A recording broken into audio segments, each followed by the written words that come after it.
మహాపరిశుద్ధులైన దేవుని నామం పేరిట మీకు అందరికీ వందనాలు. మనము ప్రతిదినము ఆడియో బైబిల్ ద్వారా కీర్తనల గ్రంథాలను ధ్యానించుకుంటుండగా ఈ దినము 67వ కీర్తనను ధ్యానించుకుందాం. ఈ కీర్తన కూడా ప్రధాన గాయకుడైనటువంటి దావీదు గారిచే రచించబడిన తంతి వాయిద్యములతో పాడదగిన గీతంగా పేర్కొనవచ్చును. ఈ కీర్తనలో సర్వదేశాలను పాలించే దేవుడు ఈ భూమి మీద మనల్ని ఏలుతున్నాడనేటువంటి ఒక అర్థంతోటి ఉంటుంది ఈ కీర్తన. అయితే కీర్తనను ధ్యానించుకుందాం. భూమి మీద నీ మార్గము తెలియబడినట్లు, అన్యజనులందరిలో నీ రక్షణ తెలియబడినట్లు దేవుడు మమ్ము కరుణించి మమ్ము ఆశీర్వదించునుగాక. ఆయన తన ముఖకాంతి మా మీద ప్రకాశింపచేయునుగాక.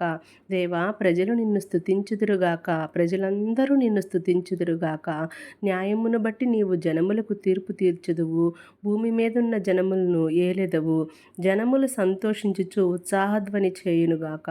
దేవా, ప్రజలు నిన్ను స్తుతించుదురుగాక, ప్రజలందరూ నిన్ను స్తుతించుదురుగాక. అప్పుడు భూమి దాని ఫలమునిచ్చును. మా దేవుడు మమ్ము ఆశీర్వదించును. దేవుడు మమ్మను దీవించును.